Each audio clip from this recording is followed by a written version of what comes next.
여러분 안녕하십니까? 남유식 앵커의 휴가로 오늘 뉴스데스크는 제가 진행하겠습니다.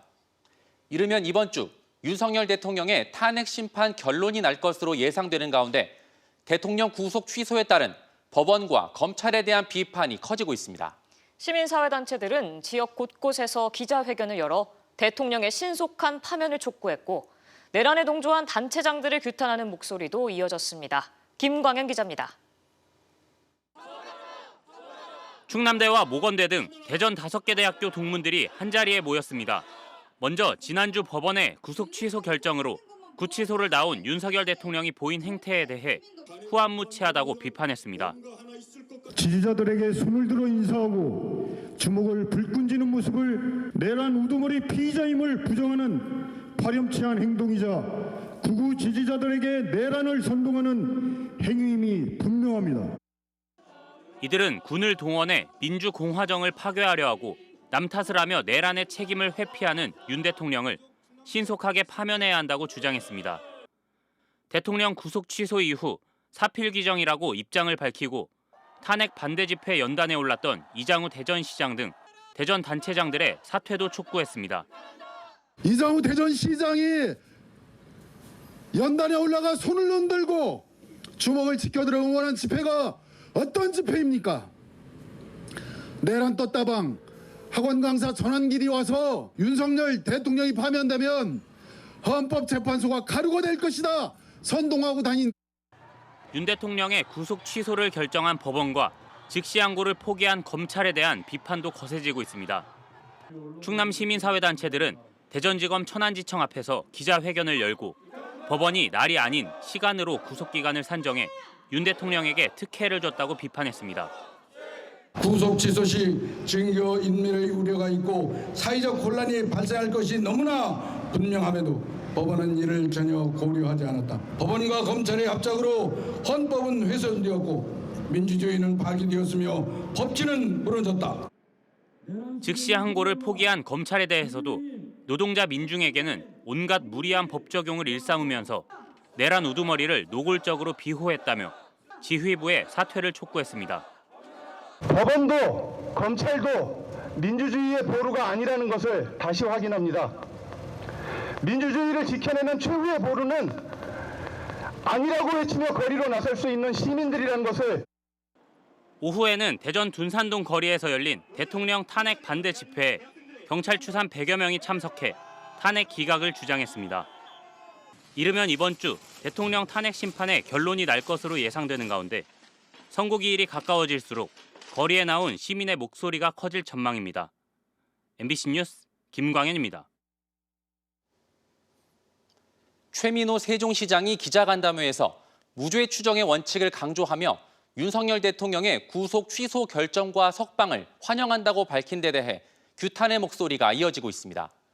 세종시의회 민주당 소속 의원들은 긴급 기자회견을 열고 정치적 중립을 지켜야 하는 지자체장이 내란을 옹호했다고 비판했고 조국혁신당 세종시당도 민주주의 가치를 외면하는 태도라며 주민 소환 제도까지 불사하겠다고 규탄했습니다. 세종 비상행동도 성명을 통해 극우 내란 세력과 같은 말을 반복하고 있다며 민주주의를 지켜온 국민에 대한 예의부터 지키라고 주장했습니다. 대전과 세종, 충남 시도지사가 포함된 국민의힘 시도지사협의회가 입장문을 내고 헌법재판소에 윤석열 대통령 탄핵 심판의 각하를 촉구했습니다. 협의회는 윤석열 대통령의 구속을 취소한 법원의 결정으로 고위공직자 범죄수사처가 내란죄를 수사할 수 있는 법적 근거가 명확하지 않다는 것을 확인했다고 주장했습니다. 또 윤 대통령이 불법 구속 상태로 탄핵 심판과 형사재판에 임해왔다며 법원의 공소 기각을 헌법재판소에 탄핵 심판의 재변론이나 각하를 각각 요구했습니다. 천안에서 또다시 조류 인플루엔자가 발생했습니다. 지난해 겨울부터 지금까지 지역에서 11번째인데요. 극심한 한파로 철새들의 겨울나기 기간이 늘어난 것이 원인으로 꼽힙니다. 최기훈 기자가 보도합니다. 조류 인플루엔자 방제를 위한 드론이 날아오릅니다. 축사 지붕 위에 수동약을 뿌려 혹시 날아들지 모를 야생 조류에 의한 감염 가능성을 차단하는 작업입니다.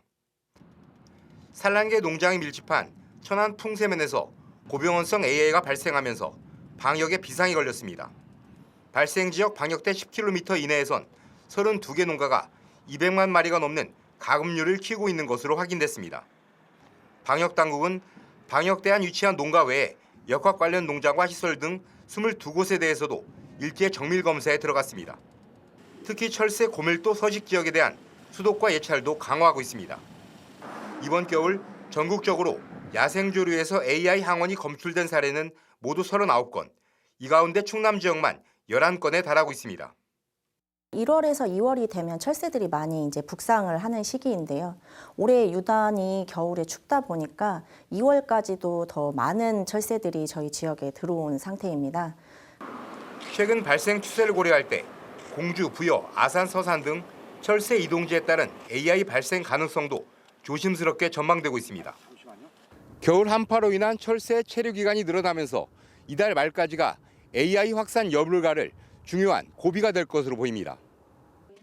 방역당국은 현재는 야생 조류로 인한 AI 발생 위험이 가장 높다고 보고 철새, 도래지 등 위험지역 출입 자제와 함께 야생 조류 방조망 등을 철저히 관리해 줄 것을 당부했습니다. MBC 뉴스 최경입니다. 단독 보도 순서입니다. 예전만큼은 아니지만 건강을 위해 여전히 많은 분들이 인삼을 찾고 있는데 가격 때문에 부담을 느끼는 경우가 많습니다. 이 때문에 전국 인삼의 70%가 모이는 금산에 경매제를 도입해 가격 투명성을 높이려는 논의가 이어지고 있는데요. 이런 가운데 금산 군수가 경매제를 반대해온 수삼센터 측에게 식사 접대를 받았다는 의혹이 제기돼 논란입니다. 윤소영 기자가 취재했습니다. 국내에서 유일하게 인삼 도매시장 역할을 하는 금산 수삼센터. 계약 재배를 제외한 연간 인삼 물량의 약 70%가 이곳을 거쳐 거래됩니다. 그러나 경매제 없이 센터에 입점한 도매상들이 가격을 결정하면서 농가와 소비자들의 불만이 이어졌습니다. 이에 금산군은 지난해 초 경매제 도입 등 유통구조 개선을 위한 논의에 착수하고 같은 해 9월 1,800만 원을 들여 관련 연구 용역을 발주했습니다. 그런데 지난해 금산군수가 수삼센터로부터 식사 접대를 받았다는 내용이 담긴 비작은 문서가 발견됐습니다. 문서에 따르면 수삼센터 측은 지난해 6월 군수님 간담회 석식 명목으로 140여만 원을 지출했습니다. 지역에 있는 한 식당에서 군수와 수삼센터 대표이사를 포함한 25명 안팎의 인원이 참석한 것으로 추정됩니다.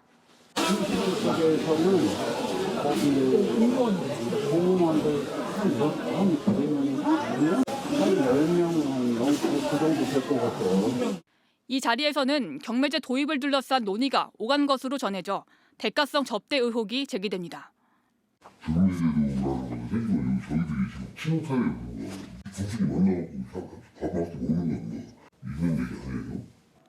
식사 참석 인원이 25명이라고 가정하면 1인당 식사 비용은 5만 6천 원으로 당시 부정청탁금지법, 이른바 김영란법에서 정한 식사 허용 기준인 3만 원을 넘어섭니다. 이에 금산군은 당시 정부가 경매제 도입을 검토하면서 수삼센터 측이 군수의 의견을 듣기 위해 자리를 주선한 것이라며 식사 비용은 센터 측이 부담해 금액은 알 수 없다고 밝혔습니다. 하지만 금산군의 해명과는 별개로 이번 논란의 정확한 사실 여부와 정책적 영향 등을 규명하기 위한 관련 기관의 신속한 조사가 필요해 보입니다. MBC 뉴스 윤소영입니다. 대전시가 이달 말부터 도시철도 2호선 트램 공사를 본격적으로 시작하는 가운데 교통체증을 해소하기 위한 대책을 내놨습니다.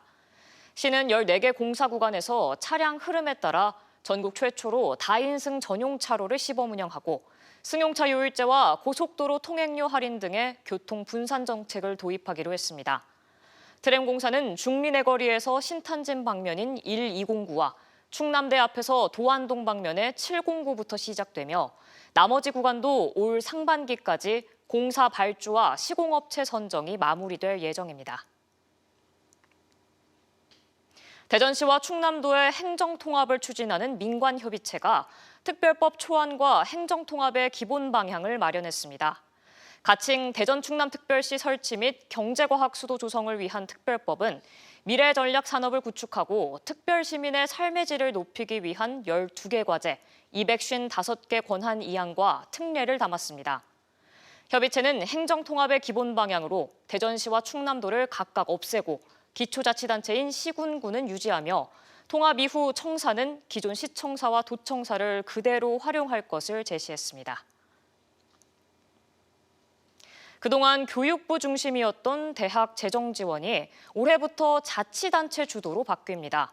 지역산업과 연계한 대학 혁신을 통해 지역과 대학의 동반 성장을 꾀한다는 건데 어느 대학에 얼마의 예산이 배정될지 첫 시행을 앞두고 대학마다 초긴장 상태입니다. 문은선 기자가 보도합니다. 지역 혁신 중심 대학 지원 체계, 즉 라이즈 사업의 가장 큰 특징은 대학에 지원하는 예산을 교육부가 아닌 지자체가 나눠주는 겁니다. 대전시의 경우 올해 사업 규모는 643억 원. 지역 13개 대학이 12개 세부과제 중 7개에 지원할 수 있습니다. 대전시는 항공우주, 바이오, 반도체, 국방, 양자역학, 드론 등 6개 분야를 전략산업으로 정했습니다. 지역 산업과 연계한 대학 혁신을 통해 지역과 대학의 동반 성장을 꾀하는 겁니다. 그러니까 대학과 출연연이 전체적으로 혁신기관과 협력해서 지역사회 발전에 기여할 수 있는 그 구조를 만들고자 하는 게 그걸 기반으로 해서 인력 양성도 하고 그다음에 기술 개발도 하고 그다음에 기술 이전, 창업 이런 부분들을 다 해야죠. 공모를 거쳐 다음 달 말쯤 과제별 지원 대학이 정해집니다. 기존 지역 혁신 사업, 산학연 협력 선도대학 육성 사업 등 5개 사업은 라이즈 사업으로 합쳐집니다. 캠퍼스 혁신 파크가 있어요. 이 부분을 통해서 대학이 이제 산업과 연계를 하고 지역의 어떤 여러 가지 이제 기관들을 좀 같이 연계해서 지역 정주행의 어떤 구조를 만들어내고자 하는. 당장 관심은 어느 대학에 얼마의 사업비가 배정되느냐입니다. 대전시는 배정 금액의 상한선을 둬 모든 대학에 기회를 열어놨습니다. 대학 간 통합 등 선택과 집중이 시대적 흐름인 것과 다른 행보라 우려도 나옵니다. 특히 지역 간 경쟁이 지역 내로 좁혀지면서 정치 논리에 의한 나눠먹기식 예산 배분을 경계하는 목소리가 큽니다. 한편 세종은 대학과 기관의 벽을 허문 하나의 캠퍼스 조성을, 충남은 지역 정주 실현을 목표로 각각 182억 원과 1,242억 원 규모로 라이즈 사업 참여대학 공모에 나섰습니다. MBC 뉴스 문은선입니다. 대전에서 초등학생을 살해한 혐의로 구속된 40대 교사에 대한 신상정보 공개 여부가 내일 결정됩니다. 대전경찰청은 내일 오후 2시쯤 청사 내에서 가해 교사에 대한 신상정보 공개 심의위원회를 열어 신상 공개의 적절성을 따질 예정이라고 밝혔습니다. 경찰과 외부 위원 등 7명으로 구성되는 심의위에서 위원 과반이 공개를 동의하면 경찰은 피의자의 의견을 청취한 뒤 얼굴과 이름 등 신상 정보를 대전경찰청 홈페이지에 공개하게 됩니다. 민주노총 대전본부가 11일 동안 실시되는 한미군의 정예 연합훈련인 자유의 방패 연습을 즉각 중단하라고 촉구했습니다. 이들은 대전시청 북문에서 기자회견을 열고 최근 한미연합군사훈련 중 전투기 오폭 사고로 수십 명이 다쳤는데 원인조차 규명되지 않았다며 국민의 생명을 위협하는 전쟁 연습을 당장 멈추라고 주장했습니다. 오늘 오후 3시쯤 홍성군 홍성읍의 한 야산에서 불이 나 헬기 한 대와 장비 12대 등이 투입돼 30여 분 만에 불을 껐습니다. 앞서 오후 2시쯤에는 공주시 우성면의 한 야산에서 불이 나 40분 만에 진화되는 등 산불이 잇따랐습니다. 산림당국은 정확한 화재 원인과 피해 규모를 조사하고 있으며 봄철 건조한 날씨에는 작은 불씨도 대형 산불로 번질 수 있다며 각별한 주의를 당부했습니다. 지난 2023년 세종의 한 목욕탕에서 감전으로 3명이 숨진 사건과 관련해 업무상 과실치사 혐의로 기소된 목욕탕 업주가 첫 재판에서 전기 관련 설비 제조사의 책임을 주장하며 혐의를 모두 부인했습니다. 대전지법 형사 10단독 심리로 열린 첫 공판에서 업주 측 변호인은 피고인은 전문가가 아니기 때문에 내부 절연체 손상을 예견할 수 없었고 업무상 과실은 제조사가 책임져야 한다며 혐의를 인정하지 않았습니다.